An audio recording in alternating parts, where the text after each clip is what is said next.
90-91 गाथा की चर्चा चल रही है अपनी। इसके लिए आप सभी एक बार 90-91 गाथा का पाठ पद्यानुवाद के साथ करें। 91 गाथा की जो टीका शेष रह गई है उसकी चर्चा पूरी करके आज ये प्रकरण अपन पूर्ण करेंगे। बोलिए।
उपयोग स्वभाव से शुद्ध होने पर भी अन्य वस्तुभूत ऐसा जो मोह है उसकी संयुक्तता करने के कारण से अनादि से ही मिथ्या दर्शन, अज्ञान, अविरति ऐसे 3 परिणाम इस जीव में हो रहे हैं। और 3 परिणामों का कर्तृत्व वो उस रूप होने वाले या उन परिणामों को अपना करने वाला वो जो उपयोग का परिणाम है वह अज्ञानपने के कारण से उसका कर्ता होता है। इसकी चर्चा 90 नंबर की गाथा में की थी। जब इस तरह से उन परिणामों का कर्ता बनता है, उन भावों रूप से परिणमित होते हुए, और ये परिणाम अज्ञान भाव से ये मैंने ही किए, मेरे किए हुए, इस तरह से जो मान्यता के कारण से कर्ता होता है, तब कर्म स्वयमेव पुद्गल जो है वो पुद्गल कर्मान वर्गण पुद्गल की वो स्वयमेव ही कर्म रूप से परिणमित हो जाती है। अकेले कर्म रूप से ही परिणमित होती है ऐसा नहीं, कर्म रूप से परिणत होकर के जीव के साथ एक क्षेत्राओं का संबंध को प्राप्त होकर बंध रूप हो जाती है। ये जो सारी प्रक्रिया है वो उसमें अपने आप स्वयमेव होती है। स्वयमेव कैसे होती है इसके लिए यहाँ दृष्टांत पूर्वक बात कर रहे थे और दृष्टांत दिया था साधक का। पुनः क्रमशः पढ़ते हुए चलते हैं। अथ आत्मनस त्रिविध परिणाम विकार कर्तृत्व सति, वो 3 प्रकार के परिणाम विकार का कर्ता बनने पर पुद्गल द्रव्यम स्वतः एव कर्मत्वेन परिणमति, पुद्गल द्रव्य स्वयं ही कर्मपने से परिणमित। कर्मपने से परिणमने का अर्थ ही है जीव के साथ एक क्षेत्रावगाह रूप से बंधना। वो प्रक्रिया उसमें सहज शामिल है। कैसे होता है ये? इति आह, स्वयं कैसे वो परिणमित होता है इसे कहते हैं आत्मा ही आत्मना तथा परिणमनेन यम यम भावम किल करोति। आत्मा स्वयमेव ही, स्वयं ही, कोई जबरदस्ती दूसरा कराता नहीं है। ये जीव की अपनी स्वयं की भूल है। स्वयं अपने स्वरूप रूप परिणमन को छोड़कर आत्मना अपने आप से ही तथा परिणमनेन मिथ्या दर्शन, अज्ञान, अविरति रूप से परिणमते हुए और उस परिणाम के साथ यम भावम किल करोति, जिन किन्हीं भावों को करता है। ऊपर एक शब्द और जोड़ा था कि आत्मनः करोति, अपने रूप करता है, मैं ही ऐसा हो गया ऐसा मानता है। तस्य अयम कर्ता स्यात्, उसका ये कर्ता स्वयं वो जीव है उस समय। कैसे कि साधकवत। और तस्य अयम कर्ता, इस पर जोर देने का भाव यही है, उसका कर्ता तो है, उसके कारण से जो कर्म बंध रहे हैं पुद्गल कर्म, उनका कर्ता नहीं है। ये निषेध भी इसमें शामिल करना है और इसी के लिए साधकवत दृष्टांत दिया।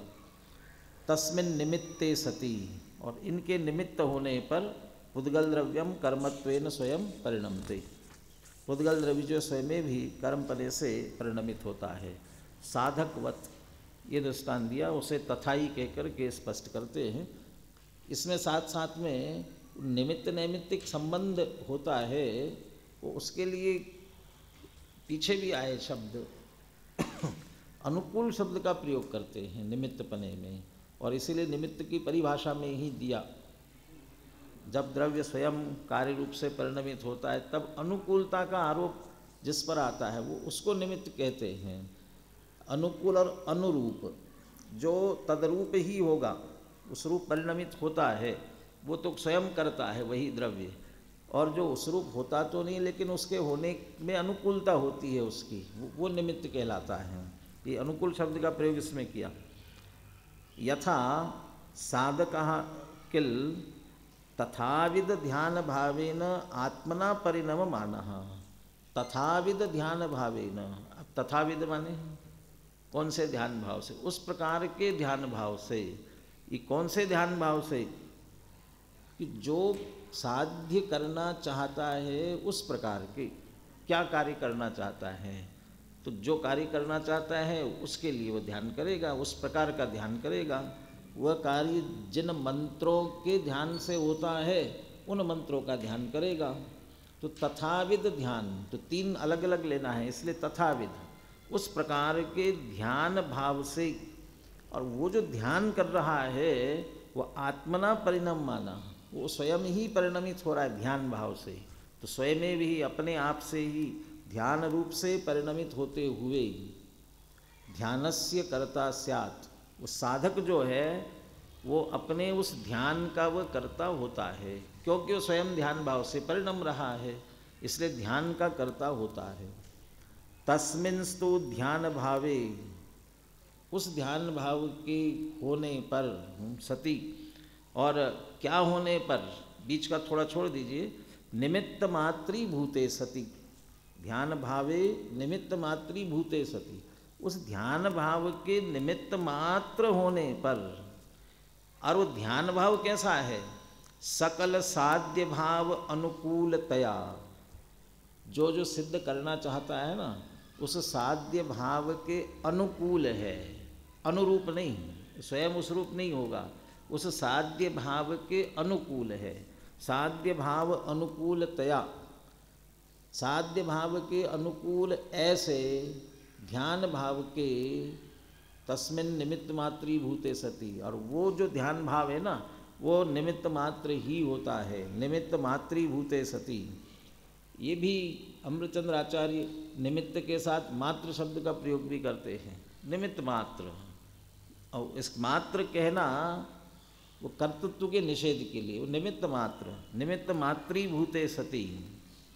सकल साध्य भाव अनुकूलतया निमित्त मातृभूते सती साधकम कर्तारम अंतरेणापि, साधक के कर्ता हुए बिना ही, साधक को कुछ नहीं करना पड़ता, ध्यान के अलावा कुछ नहीं करना है, वो मंत्र के ध्यान के अलावा। साधकम कर्तारम अंतरेणापि, साधक के कर्ता हुए बिना ही स्वयमेव ये कार्य स्वयमेव हो जाते हैं। कि क्या क्या? बाध्यन्ते विषव्याप्तयाः, विडम्ब्यन्ते योषिताः, ध्वंस्यन्ते बन्धाः। लोक के जितने काम होते हैं लौकिक प्रयोजन वाले, उनको सबको करीब करीब इसमें ले लिया है। और कोई ऐसे काम होते होंगे किसी न किसी में इसमें आ जाएगा। विष की बाधा हो गई वो उसे दूर करने के लिए, और ये बहुत ज़्यादा चलता रहता है। विडम्ब्यन्ते योषिता, या वशीकरण करने के लिए, और ध्वंस्यन्ते बंधा, बंधन से छुड़ाने के लिए। जो तीनों ही कार्य करने के लिए कोई साधक ध्यान कर रहा हो तो एक जगह बैठ करके अपना ध्यान करता रहता है, और वो अपने स्थान पर बैठकर ध्यान करता है, और किसी दूसरे व्यक्ति को चढ़ा हुआ विष वो अपने आप उतर जाता है। यहाँ बाध्यन्ते कहा, विष बाधित होता है, बाध्यन्ते माने विष चढ़ना है तो वो, और उससे बाधित होना माने उससे रहित हो जाने के अर्थ में लेना। विष उतर जाता है, तो विष उतारने के लिए उसने कुछ नहीं किया है, इधर मंत्र पढ़ना और उधर विष का उतर जाना। तो जो साधक मंत्र पढ़ रहा है उसके बिना कुछ किए ही तो फिर भी लोक में तो यही कहा जाएगा, इस साधक ने विष उतार दिया, ऐसे ही कहा जाएगा। तो विष के उतारने की क्रिया का कर्ता कौन है कि ये साधक है, लेकिन साधक तो अपने स्थान पर बैठा है, उसने तो कुछ नहीं किया। तो हुआ क्या, विष स्वयं उतरा।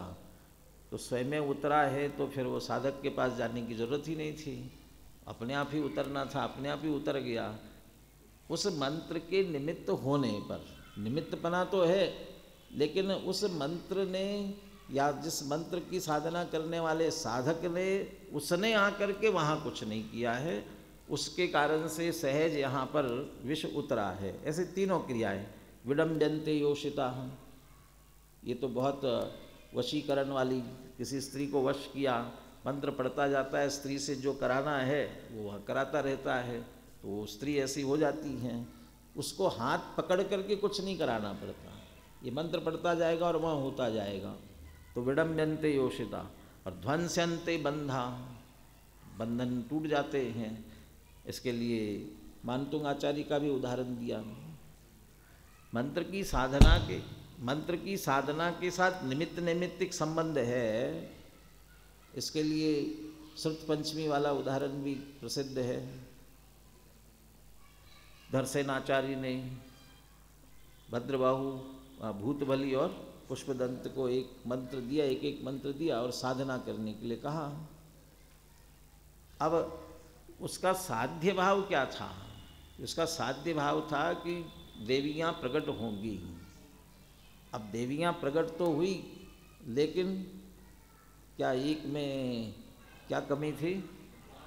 कानी, एक आँख कम थी और दूसरे में दांत अतिरिक्त थे। तो उन्होंने देखा कि जब साधना की जा रही थी, ये देवियों की सिद्धि होवे, उस तरह का साध्य भाव के अनुकूल मंत्र की साधना हो रही है, तो ये अनुकूल तो नहीं है, उस रूप तो नहीं है ये। इसमें कमी कैसे है? एक में आँख की कमी और एक में अधिकता क्यों है? तो फिर से जब मंत्र देखा गया तो एक जिसमें आँख नहीं थी उसमें एक अक्षर कम था, और जिसमें अधिक दांत निकले हुए थे उसमें अधिक था। तो उन्होंने उसे सुधार करके फिर से साधना की, तो सर्वांग सुंदर देवियाँ प्रकट हुई। तो वे भूतबली पुष्पदंत देवियों को ऐसा पकड़ करके ला करके खड़ा किया होगा ना। वे तो अपने मंत्र की साधना कर रहे थे और सहज देवी आकर के प्रकट हुई। ये सहज उसके सकल साध्य भाव अनुकूलतया निमित्त मात्री भूते सती, निमित्त मात्र होने पर इस तरह का कार्य ये स्वयमेव होता है। इसमें दो बातें स्पष्ट ही कहना है। वह साधक करता नहीं है, उसका करता नहीं, उस क्रिया का करता नहीं है। लेकिन साधक करता ही नहीं ऐसा नहीं, साधक कर रहा है, लेकिन क्या कर रहा है कि ध्यान कर रहा है। और ध्यान कर रहा है तो ध्यान भाव का वो करता है, ध्यान भाव रूप से परिणमित हो रहा है। उसके साथ उस समय बिल्कुल एकाग्र हो करके, और जब वो बिल्कुल वैसा एकाग्र हुआ है तब वो बाहर निमित्तपना बन करके वो स्वयमेव कार्य हो रहा है, और वो जो कार्य हो रहा है वो निमित्त होने पर स्वयमेव हो रहा है। ये दोनों बातों को अब सिद्धांत पर घटित करेंगे। तथा अयम अज्ञानात् आत्मा मिथ्या दर्शनादि भावेन आत्मना परिणममाना मिथ्या दर्शनादि भावस्य कर्ता स्यात्। उसी तरह से जैसे साधक बैठ करके साधना कर रहा है, ऐसे ही यह आत्मा भी मिथ्या दर्शनादि भाव से वो अपना ही परिणाम उसका है, अपने स्वयं से उससे अपने आप परिणमते हुए मिथ्या दर्शनादि भाव का तो वह कर्ता होता है आत्मा। दो शब्द जोड़ दिए, एक तो अज्ञानात् और आत्मना, अज्ञान से और स्वयं ही। वो अज्ञानी भी किसी दूसरे ने किया नहीं है, स्वयं अज्ञानी होकर के अज्ञानपने से उन भावों रूप से परिणमता है और उन मिथ्या दर्शनादि भावों का कर्ता होता है। हम मिथ्या दर्शनादि भाव जीव ने किए और उन भावों का कर्ता जीव है। तो जीव ने कर्म बांधे कि नहीं बांधे? कर्म बांधने की क्रिया का कर्ता जीव नहीं है। व्यवहार से और विवक्षाओं से कहा जाएगा, जयचंद जी छाबड़ा ने लिया है भावार्थ में, किस दृष्टि से उन्हें कहा जाता है, कौन से नए से कहा जाता है, वो विवक्षा ली है उसमें। लेकिन यहाँ तो ये कह रहे कि निमित्तपना मात्र है। तस्मिस्तु मिथ्या दर्शनादौ भावे स्व अनुकूलतया निमित्त मातृभूते सती, उनके मिथ्या दर्शनादि भावों के, और वे भी किसी के अनुकूल है। जैसा भाव होगा ना वैसे ही कर्म बनेंगे, जैसा भाव वैसे कर्म। प्रकृति की दृष्टि से भी अंतर पड़ेगा। ज्ञानावरण के लिए क्या भाव परिणाम होते हैं, वैसे ज्ञानावरण आता है। सबके तत्वार सूत्र में अलग अलग दिए ना, तत्प्रदोष निर्णव मात्सर्य अंतराय साधनोपघाता, ये किसके हैं? असत वेद्य से। ये ऐसे अलग अलग दर्शन मोहनी के लिए, दर्शन मोहनी के लिए वो ऐसा ये अलग अलग जो हेतु दिए हैं, तो वैसे भाव किए तो वो प्रकृति आई, वो उसका निमित्त बना उसके साथ में, उन भावों की अपेक्षा। साथ में कितने आए, स्थिति कितनी पड़ेगी, अनुभाग कितना पड़े, ये भी उसके अनुसार होगा। वो भाव जैसा हुआ था, यदि तीव्र मोह का परिणाम हुआ, 70 कोड़ा कोड़ी सागर इतना अधिक से अधिक बनता है जैसा मोहनी का, तो वो वैसे भाव हुए तो 70 कोड़ा कोड़ी बंधा। तो जो जैसा कर्म बन रहा है उसके अनुकूल भाव, तो भाव कर रहा है जीव, उसका करता है, और वो भाव अनुकूल है उस प्रकार के कर्म के बंधने में, वो निमित्त है।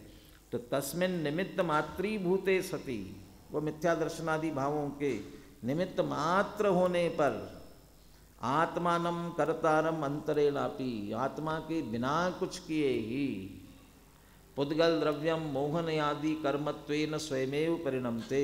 पुद्गल द्रव्य जो है मोहनीय आदि कह करके, चूंकि मिथ्या दर्शन कहा था ना, इधर मिथ्या दर्शन कहा था, इसलिए उधर मुख्य रूप से मोहनीय लिया, प्रकृति से प्रकृति जोड़ने के लिए। लेकिन ऐसा कोई हार्ड एंड फास्ट तो है नहीं कि उन भावों से वैसे ही बंधेगा। मोहनी के जो भाव है, मोह राग द्वेष, उनसे ही सारे कर्म बंधते हैं, आते हैं, सारे ही कर्मों के बंधने में वो निमित्त बनते हैं। लेकिन जीव तो अपने उन भावों का ही करता है, और बाकी पुद्गल में कुछ नहीं करता। पुद्गल स्वयं ही कर्म रूप से परिणमित होते हैं और जीव के साथ एक क्षेत्राओं का अपने से आकर के बंधते हैं। कैसे स्वयं बनते होंगे, कैसे हो जाते स्वयं, इसके लिए थोड़ा अनुशीलन से इसको पढ़ करके इस गाथा की चर्चा अपन पूरी करते हैं। जैसे नाचारी का उदाहरण बता दिया था विशेष, इसमें 112 पेज पर नीचे नीचे उन्होंने गाथा में जो 2 शब्द आए थे, शुद्धो निरंजनो भावो, एदेसे उवोगो तिभियो शुद्धो निरंजनो, शुद्ध और निरंजन है उपयोग। तो शुद्ध और निरंजन के अलग अलग अर्थ किए थे, दोनों ही निर्मलता के अर्थ में हैं, शुद्ध भी और निरंजन भी। लेकिन शुद्धता में लेते हैं भाव कर्म से रहित, और निरंजन पने में अंजन चला गया, कालीमा चली गई, इस अपेक्षा से ज्ञानावरणादि द्रव्य कर्म रूपी अंजन से रहित है। अब जयचंद जी छाबड़ा क्या विशेष कहते हैं इसमें? पंडित जयचंद जी छाबड़ा भावार्थ में स्पष्ट करते हैं कि यद्यपि शुद्ध द्रव्यार्थिक नय से आत्मा करता नहीं है, तथापि उपयोग और आत्मा एक वस्तु होने से अशुद्ध द्रव्यार्थिक नय से आत्मा को भी कर्ता कहा जाता है। उपयोग और आत्मा एक वस्तु होने से क्या माने, जब आत्मा जिस रूप से परिणम रहा है ना, तो उपयोग परिणम रहा है, तो आत्मा और उपयोग एक ही माना जाएगा। अभेद विवक्षा से दोनों को एक माना जाएगा। जब उपयोग जिस रूप से परिणमेगा तो कर्ता कहाँ जाएगा?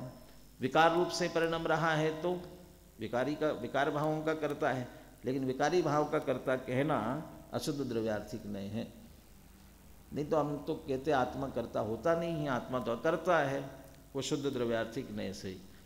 और उस शुद्ध द्रव्यार्थिक नय में भी बिल्कुल परम शुद्ध लगाएंगे तो बिल्कुल ही अकर्ता होगा, और शुद्ध द्रव्यार्थिक नय आएगा तो विकारी भावों का कर्ता तो नहीं कहेगा, निर्मल परिणामों का ही कर्ता कहेगा। लेकिन अशुद्ध द्रव्यार्थिक की अपेक्षा से कर्ता कहा जाता है। ये इसलिए विशेष किया, अभी तक तो निषेध करते आ रहे थे करता नहीं है, अभी आपने कह दिया करता है कि अशुद्ध द्रव्यार्थिक नय से करता है, तो वो उस नय की मुख्यता से यहाँ बात चल रही है। उक्त गाथाओं में अत्यंत सीधी और सरल भाषा में ये बात कही गई है यद्यपि भगवान आत्मा तो सदा ही शुद्ध बुद्ध निरंजन निराकार है, तथापि अनादि से मोह युक्त होने से मिथ्या दर्शन अज्ञान अविरति भाव रूप परिणमित हो रहा है। इस कारण वह इन भावों का कर्ता भी है, किंतु पर का कर्ता कदापि नहीं है। हाँ, यह बात अवश्य है कि आत्मा के उक्त मिथ्या दर्शनादि भावों का निमित्त पाकर पौद्गलिक कर्म वर्गणाएँ कार्मन वर्गणाएँ स्वयं कर्मरूप परिणमित होती रहती हैं। इसमें से प्रश्न खड़ा किया कि कार्मन वर्गणाएँ स्वयं ही परिणमित होती रहती है तो संभव नहीं लगता, कि कैसे अपने आप होता होगा। यहाँ स्पष्ट किया ही है। ये टोडरमल जी ने भी जब कर्म की चर्चा की, कर्म का पूरा विश्लेषण किया, वह निमित्त नैमित्तिक संबंध सहज है और ये दोनों तरफ घटित किया। जीव के लिए कर्म निमित्त है और कर्म के लिए, कर्म के परिणमन में जीव निमित्त, और ये सहज है बिना किए। कर्म की तरफ से घाती कर्म अघाती कर्म अपना अपना कार्य करते हैं, जीव उस अनुसार होता है। तो उसमें कहा ऐसा निमित्त होने पर जीव में इस प्रकार का परिणमन होता है। यदि कर्म करे, दो शब्दों का प्रयोग किया, तो उसे ज्ञान भी चाहिए और बलवानपना भी चाहिए। जानना तो पड़ेगा ना, मेरा काम क्या है, और वो काम जाने तो वो करे इस प्रकार से। दूसरा, वो करने की सामर्थ्य उसमें होना चाहिए। ज्ञानावरणी कर्म है। अब ज्ञानावरणी कर्म को इस जीव के ज्ञान का घात करना है, माने ज्ञान प्रकट नहीं होने देना है, तो उसको ख्याल में रहना चाहिए मेरा ये काम है कि इसको ज्ञान नहीं होने दूँ, ये मेरा काम है, तो उसको जानने में आना चाहिए। और दूसरा, वो जीव को ज्ञान रूप न परिणमन दे सके ऐसी शक्ति भी उसमें होना चाहिए। तो क्या कर्म में ज्ञानवानपना और बलवानपना ऐसा है क्या? कि ले ये ऐसा नहीं है, वो तो सहज है। वहाँ घाती और अघाती दोनों के लिए दृष्टांत भी दिए उन्होंने। किसी के सिर पर मोहन धूल डाल दी जाए, वो मोहित हो जाता है, पागल हो जाता है। तो वो मोहन धूल डाली गई है, उस मोहन धूल में ये ज्ञान नहीं है कि मुझे इस व्यक्ति को पागल करना है, वो धूल है और उसमें ऐसी कोई विशेष सामर्थ्य नहीं है कि वो पागल कर सके, लेकिन वह मंत्रित है, वो उसका सहज ऐसा निमित्त नैमित्तिकपना है, इसलिए जिसके सिर पर डाल दी जाती है तो पागल हो जाता है। तो वो धूल कुछ नहीं करती और सहज हो जाता है। दूसरा, आघाती कर्मों के लिए उदाहरण दिया। सूर्यास्त होने पर चकवा चकवी बिछड़ जाते हैं और सूर्योदय होने पर मिलते हैं। तो यहाँ सूर्य क्या करता है? सूर्य को पता भी नहीं होगा कि ये मेरे अस्त हो जाने के बाद में ये बिछड़ रहे बेचारे, और सुबह जल्दी आ जाना चाहिए ताकि ये जल्दी से मिल जाए, उसको पता भी नहीं है, और हाथ पकड़ करके अलग अलग करता भी नहीं है। और ऐसा ही निमित्त नैमित्तिक संबंध है। यहाँ अंतिम दो पंक्तियों में ये उदाहरण दिया हुआ है। सूर्य कमल विकासी कहलाता है ना, कमलों को विकसित करता है। अब वो सूर्य कमलों को विकसित कर रहा है, क्या कर रहा है? वो सूर्य उदित होता है और कमल अपने आप यहाँ विकसित हो जाते हैं। ये सारा सहज ऐसा निमित्त नैमित्तिक संबंध है, बिना बिना किए सहज है। ऐसा ही जीव की तरफ से कर्म के लिए कहा। जीव कर्मों को बांधता है, बहुत बहुत कठिन काम है। पहले लाएगा, लाने के बाद उनका ज्ञानावरण दर्शनावरण में बंटवारा करेगा, बंटवारा करने के बाद में फिर उसमें कितनी स्थिति, कितना अनुभाग, ये सब करेगा, ये सब करना पड़ेगा ना, ये कुछ नहीं करता। तो कैसे हो जाता है? क्या दृष्टांत दिया वहाँ? जैसे ग्रहण किया हुआ भोजन ग्रहण करने के बाद अपने आप ही वो जितने धातु रूप अलग अलग, कोई हड्डी रूप परिणमता है, कोई मांस रूप खून रूप परिणमता है, वो इन रूप से अपने आप परिणमता है। जीव को क्या करना पड़ता है? उसमें ग्रहण किया, ग्रहण करने के बाद अपने आप जैसे वे सभी प्रक्रिया उसकी होती है, ऐसे ही जीव ने विकारी भाव किया, वह कर्म आते हैं, प्रकृति प्रदेश स्थिति अनुभाग सब अपने आप उसमें हो जाता है, वो स्वयं में होता है। तो बिना किए, ऐसा ही सहज निमित्त नैमित्तिक संबंध है। बहुत सारी बातों में सहज निमित्त नैमित्तिक संबंध है। कुछ निमित्त नैमित्तिक, ये अनुकूलता वाली जो है ना, इसमें कारक निमित्त और ज्ञापक निमित्त ऐसा भी कह सकते हैं। कारक माने कुछ न कुछ उसका वो निमित्त नैमित्तिकपना उसके साथ में है, और ज्ञापक में बहुत सारे ऐसे हैं वो ज्ञान कराते हैं। ज्ञापक निमित्तों में मुर्गा सुबह क्या करता है, उसको क्या बोलते हैं, मुर्गा, हाँ, बांग देता है ना, मुर्गा आवाज़ कर रहा है, उसको बांग देना कहते हैं। अब मुर्गे ने बांग दी इसलिए सुबह हुई, बराबर है ना। और यदि मुर्गा बांग नहीं देगा तो सुबह नहीं होगी। एक गांव में बुढ़िया थी, उसके पास एक मुर्गा था। रोज सुबह वो बांग देता और सुबह हो जाती थी। किसी दिन गांव में झगड़ा हो गया उस बुढ़िया का, और वो बुढ़िया कहने लगी, देखो मेरी बात मानो, मैं जैसा कह रही वैसा करो, मेरी सहायता जो भी है, यदि ऐसा नहीं करोगे तो मैं गांव छोड़कर चली जाऊंगी। चले जाओ, क्या फ़र्क पड़ेगा। नहीं नहीं, मैं मुर्गा भी लेकर के जाऊंगी, और मुर्गा नहीं रहेगा, बांग नहीं देगा तो तुम्हारे गांव में सुबह कैसी होगी, सुबह नहीं हो पाएगी। क्यों कि जब मुर्गा बांग देता है तो सुबह होती है, या मुर्गा बांग ही नहीं देगा तो सुबह कैसे होगी।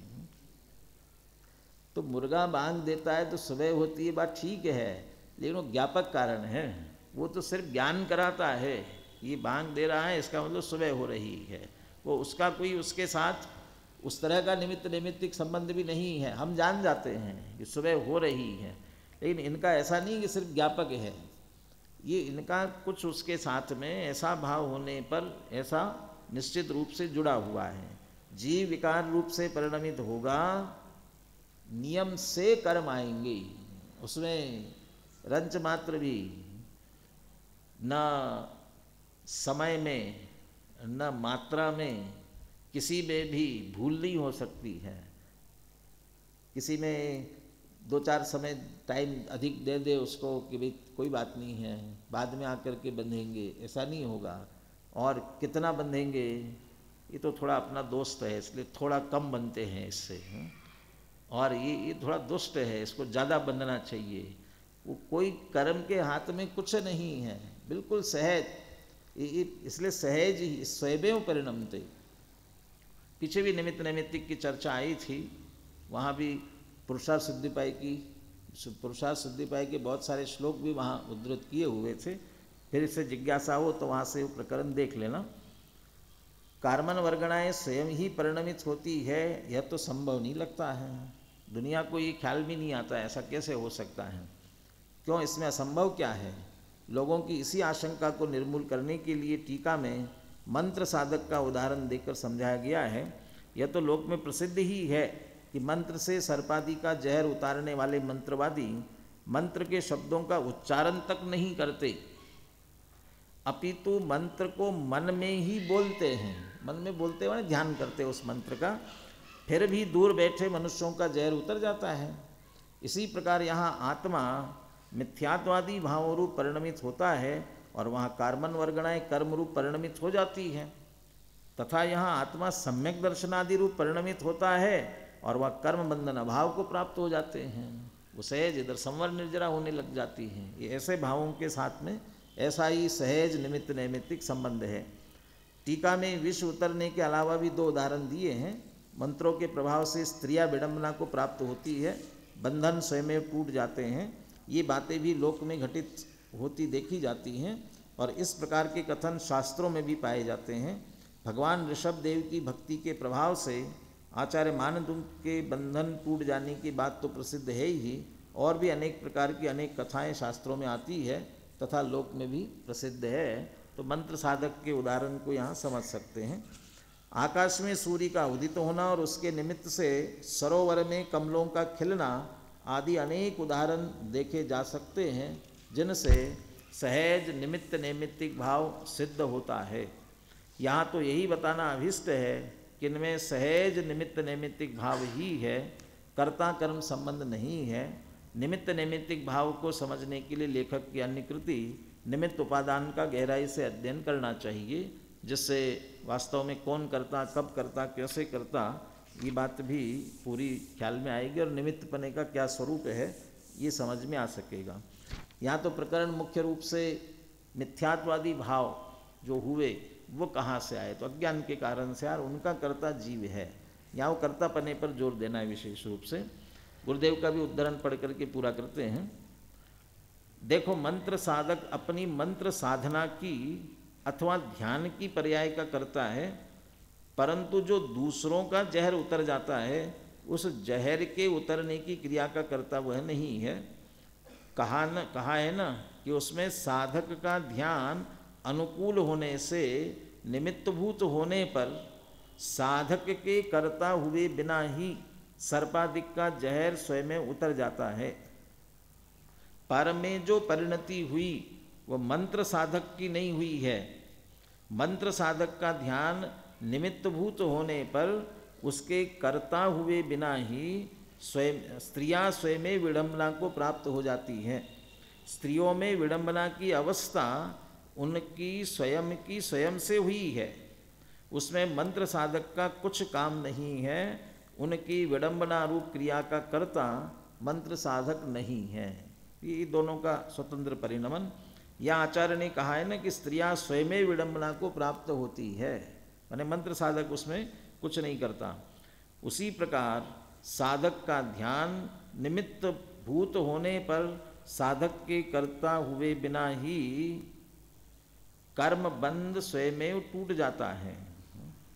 ये इसमें कुछ छूट गया, क्योंकि कर्म बंध स्वयं टूट जाता है। यदि कर्म बंध के साथ जोड़ेगा तो वो साधक का ध्यान, वो मंत्र साधने वाले के साधक की बात नहीं होगी, आत्म साधना वाले साधक की बात होना चाहिए। कर्म बंध टूट जाते हैं तो ये दोपहर में भी पढ़ रहा था जब अटपटा लग रहा था। हाँ, या तो बंध स्वयं टूट जाता है, क्योंकि अकेले बंध टूटते हैं इतनी ही बात आई थी। हाँ, वो गुजराती से मिलान करके देखेंगे इसमें क्या छूट गया। मंत्र का साधक अपनी साधना की पर्याय का करता है, परंतु वह पर परिणति का करता नहीं है। अरे आजकल तो ऐसा मानते हैं कि ज्ञानावरणी कर्म जीव के ज्ञान को रोकता है। चारित्र मोहनी कर्म के उदय से जीव को राग होता है, व्यवहार से निश्चय होता है इत्यादि। मैंने एक दूसरे के कर्तापने की अपेक्षा से सर्वविशुद्ध ज्ञान अधिकार में जाकर के तो ये इसका भी निषेध करने वाले, कर्म ही जगाता है, कर्म ही सुलाता है। यदि ऐसा मानने लग जाएगा तो फिर वो जगत के जीव ये कहते हैं कि विष्णु करता है, वो अन्यमति कहने वाले ईश्वर करने वाला करता है। आपने कर्म को मान लिया करता, तो दूसरा करता है ऐसा ही मान लिया ना। निमित्त पने की अपेक्षा स्वीकार करने में कोई दिक्कत नहीं है, लेकिन वही करते हैं ये गड़बड़ हो जाएगी। जड़ कर्म घुमाता है मुझको, ये मिथ्या भ्रांति रही मेरी। यदि कर्म ही घुमाता रहता तो घूमते ही रहना पड़ता, फिर छूट नहीं सकते थे। छूटते क्यों है कि वो उससे नहीं हुआ है। जड़ कर्म घुमाता है मुझको, यह मिथ्या भ्रांति रही मेरी। मैं रागी द्वेषी हो लेता जब परिणति होती जड़ केरी। वो जड़ के कर्म का उदय या जड़ में कोई परिणमन होता है, मैं रागी द्वेषी हो लेता। ये मैं स्वयं राग द्वेष करता हूँ, तो अपने वो राग द्वेष परिणामों का मैं करता हूँ। ये तो स्वयं होते, वो मुझे नहीं कराते और मैं उनको बुलाता नहीं हूँ। ये दोनों में ऐसा सहज निमित्त नैमित्तिक संबंध है। तो ये ज्ञानावरणी कर्म जीव के ज्ञान को रोकता है, तो ये गलत है क्या? करणान योग में जाकर के जब ज्ञानावरण आदि कर्मों के कार्य देखेंगे तो ये कार्य कहा ही जाएगा ना। क्या पड़ी पड़ी ऐसी हार मज्जा ऐसे उदाहरण दिए ना, उसमें से ज्ञानावरण के लिए क्या उदाहरण दिया? पट का उदाहरण दिया ना। यदि पट ऐसा लगा हुआ है तो उसके पीछे का हमको, पर्दा लगा हुआ है तो उसके पीछे का हमको दिखता नहीं है। ऐसे ही ज्ञानावरण कर्म है तो ज्ञान नहीं होता है, ज्ञान को रोका ना। तो ये निमित्त नैमित्तिक संबंध की अपेक्षा से उसने किया नहीं है, निमित्त नैमित्तिक संबंध मात्र है। और उस बात को जाकर के व्यवहार से निश्चय होता है, वहाँ तक लेकर के गए। क्रिया करते रहो, बाहर की, तो बाहर की जड़ की क्रिया से वो आत्मा के अंदर आत्मा का लक्ष्य होकर के सम्यक दर्शन ज्ञान चारित्र रूप जो निश्चय परिणमन है वो नहीं होगा, उससे बाहर की क्रिया मात्र से नहीं होगा। कितनी कितनी बार झुकने से, भगवान के दर्शन करने से सम्यक दर्शन होता है, कितनी बार झुकेंगे तो हो जाएगा, कितनी बार। कोई है? जिनवाणी माता तुमको लाखों प्रणाम, तुमको करोड़ों प्रणाम, तो लाखों करोड़ों अब तो हो जाएगा ना। और कोई जैसे इंद्रभूति गौतम अन्यमति, और पहली बार आकर के मानस्तंभ से दर्शन किए, पहली बार, और दर्शन किए और सम्यक दर्शन की प्राप्ति कर ली। अब ये सम्यक दर्शन की प्राप्ति हुई उतने से, ये पहली बार से, तो क्या क्या अंतर हुआ? वो बाहर की क्रिया करने से नहीं है, वो भावात्मक रूप से उससे जुड़ने की आवश्यकता है। व्यवहार से निश्चय होता है, व्यवहार से निश्चय नहीं होता। जब निश्चय की प्राप्ति होती है तब जो कुछ भी उस समय अनुकूल होगा ना, वो उस पर व्यवहार का आरोप आ जाता है। नरक में डंडे पड़ते हैं, उससे भी सम्यक दर्शन हो जाता है। अब डंडे पड़ते हैं, उसको भी सम्यक दर्शन का निमित्त कहा जाता है। और डंडे से कैसे हो गया?